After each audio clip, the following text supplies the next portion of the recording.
Page 3 now, gay marriage in the U.S. Supreme Court. On Tuesday this week, it's the religious and governmental showdown of our time. The U.S. Supreme Court will hear arguments over whether states have the right to prohibit gay marriage. And this weekend in Washington, D.C., a huge rally supporting traditional marriage.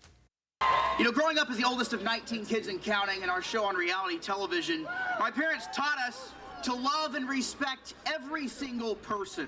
I believe sincerely that the people of every state should remain free to uphold marriage as a union of one man and one woman.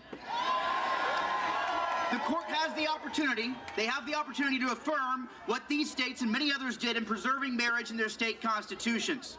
And the Supreme Court should remain consistent with their previous rulings and respect the freedom of the people to debate this crucial issue as a community.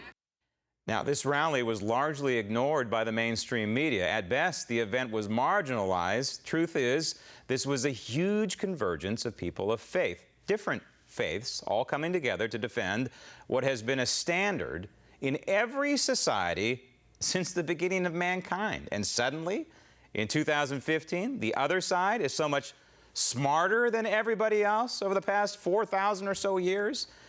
That is what people of faith are just supposed to do, accept all this. Same thing with abortion.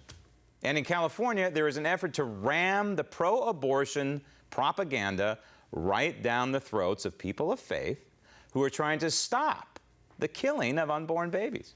Joining me now from Southern California, Executive Director at Turning Point Pregnancy Resource Center, Camille Casson.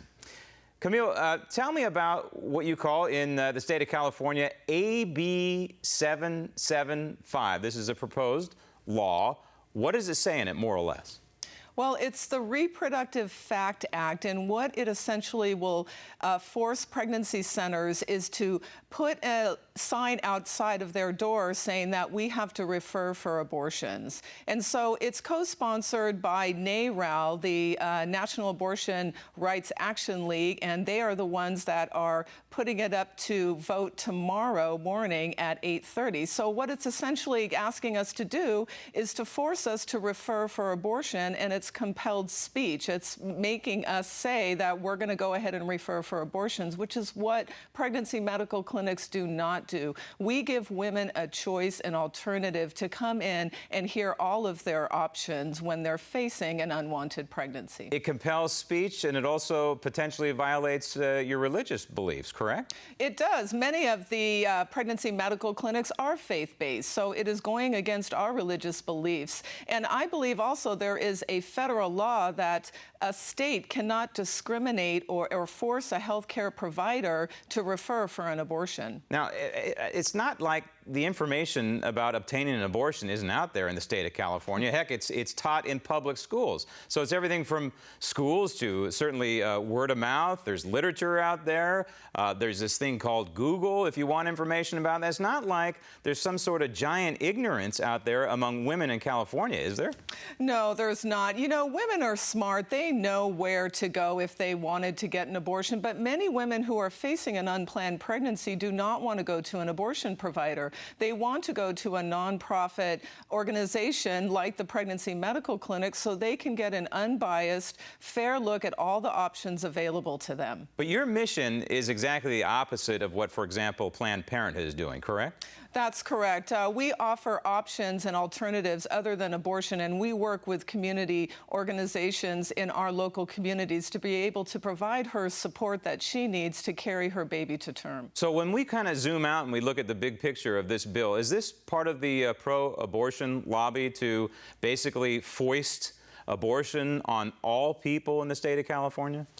I believe it is, and there's been similar bills in other states as well, but they've been ruled unconstitutional, and we're trying to do a grassroots lobby effort to be able to have our voice heard in California so they know that the pregnancy medical clinics and the people in California do not want this bill. There's over 1 million people that support pregnancy medical clinics throughout the state of California. I would imagine there's some sort of lobbying effort on the part of your centers throughout the state of California trying to compel these people in Sacramento, trying to ram this down your throat, if you will, that there's this thing called the First Amendment, and that it protects you from this. Do you think that if this thing passes and if your crazy Governor Moonbeam signs it, that it will be challenged in court, ultimately thrown out because of the First Amendment?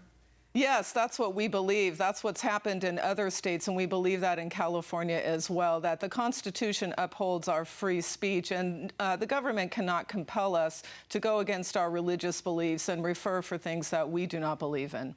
The effort to curtail abortion in this country has often been compared to the abolitionist movement of many years ago in slavery. In fact, there are a lot of similarities if you kind of start comparing the two. Do you look at it that way, that it's abolitionist movement wasn't just the Civil War. It was something that began decades prior to the Civil War. And oh, by the way, it was led by people of faith. Do you look at your effort overall as similar to that?